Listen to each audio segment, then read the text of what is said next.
Tóth Zoltán vagyok, és én a Mobilsuli önkéntes program szervezője vagyok. És mi azzal foglalkozunk most már 3 éve, hogy gyerekeket oktatunk általános iskolákban, azzal kapcsolatosan, hogy hogyan lehet a mobiltelefont okosan, ügyesen és biztonságosan használni. Kicsit körülnéztünk, és azt láttuk, hogy olyan nagyon tudatosan nem foglalkozik ezzel senki, és akkor megkerestem egy kis kolléganőmet, aki jártas szintén a témában, mert ügyfélszolgálaton dolgozik, hogy mi lenne, hogyha beszélgetnénk egy picit a gyerekekkel erről a témáról.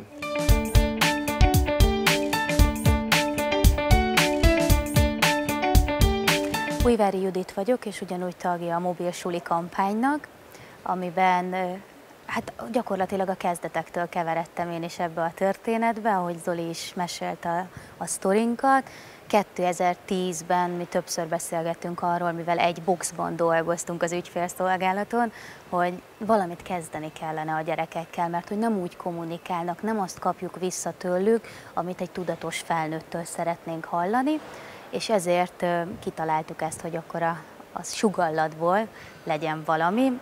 Felépítettünk egy oktatási anyagot. Ez arról szól, hogy a mobiltelefont hogyan lehet biztonságosan használni, egyáltalán kitalálta fel, hogyan működik, milyen pici technikai háttér is van benne, illetve hogy ne lopják a telefont, hogyan lehet okosan kommunikálni a telefonon keresztül, illetve hát igyekszünk arra a millió kérdésre választ adni, amit a gyerekek feltesznek ezeken az oktatásokon. Ellopták a készülékemet, hogyan tudom biztonságosabban használni, vagy valaki visszaélt vele, vagy a Facebookra kiraktam a telefonszámomat és zaklattak, tehát ezek a kérdések, amik komolyabbak, és ezeket igyekszünk helyén kezelni, és gyűjtjük a tapasztalatokat, és próbáljuk úgy megválaszolni, hogy óvjuk a gyerekeket ezektől a veszélyektől. Hát meg vannak a vicces kérdések, hogyan lehet a világűrből telefonálni, és akkor szoktuk mondani, hogy nem tudunk róla, hogy ott még lenne ilyen repülő bázisállomás, de hát ki tudja, mit hoz a jövő, meg hogyha a telefonomat elhagyom, és nincs benne akkumulátor, akkor hogy tudom megkeresni. Tehát vannak hasznos kérdések, vannak kicsit ilyen viccesebb kérdések, ez is ad egy pluszt.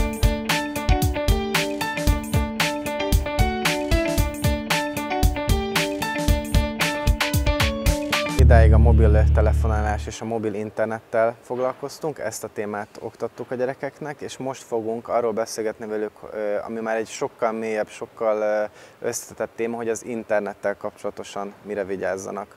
Itt gondolok arra, hogy az internetnek ugyanúgy a történelméről kell egy picit beszélni, hogyan működik egyáltalán, mi ez a világháló, és ott már azért felvetülnek olyan kérdések is, amihez gyerekpszichológust is bevontunk, mert ugye a Facebook, az ott történő problémák, az ott fellépő zaklatások azért már tényleg egy nagyon komoly téma, úgyhogy úgy tervezzük, hogy szeptember és október magasságában, tehát a következő tanévben, vakáció után már nem csak a mobiltelefonról, hanem az internetről is fogunk velük beszélgetni. A tanároknak az a legnagyobb problémájuk, hogy nincsen egységes kommunikáció erről. Azzal találkoznak, hogy vagy ők sem annyira profik ebben, hiszen mondjuk egy általános alaptelefon felhasználók nem tudnak mit kezdeni azzal, hogy kikapcsoltassák a telefont, elvehetik-e a telefont, tehát annyira nem szabályozott ez a kérdés az iskolákban, hogy egyszerűen nincsen jó válasz most rá. Ezért is víziónk az, hogy adjunk egy segítséget a pedagógusoknak, ne talántán még akár felsőbb szintről oktatást nekik szervezni, hogy hogyan tudják ezeket a kérdéseket megválaszolni, vagy mi lenne a helyes eljárás, és mondjuk Magyarországon az egységes eljárás, hogy igenis mondjuk le kelljen némítani minden iskolába a telefont, vagy be lehessen szedni mondjuk az első óra előtt, vagy teljesen ki kelljen kapcsolni, tehát mi legyen az, amiben mi, mint felelős használók és tanítók megegyezünk, és akkor ezt képviselje mindenki. Eljutottunk oda egy 3 év után, hogy már az, hogy mi ketten ilyen kis önkéntesként kijárunk, az nem elég. És gondoltunk egyet, és megkérdeztük a kollégáinkat, hogy van-e kedvük csatlakozni. És hát 2 nap alatt 160 önkéntes jelentkezett hozzánk.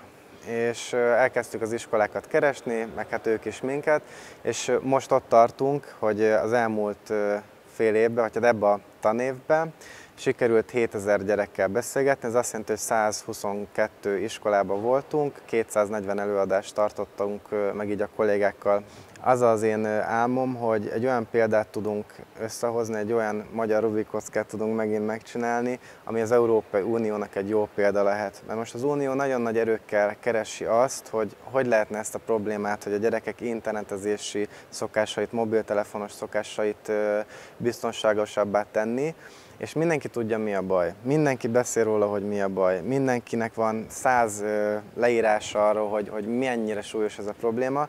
Én azt hiányom egy picit, hogy és ki az, aki tényleg valami konkrét dolgot cselekszik. És a mi programunk meg ugye pont egy megoldást kínál erre, pont egy cselekvést, tehát hogy oda megyünk és beszélünk velük, és én bízom abban, hogy ha továbbra is jól működik ez a kezdeményezés, akkor ez külföldön is egy jó példa lehet, amit át tudunk adni a szomszédos és a többi országnak is.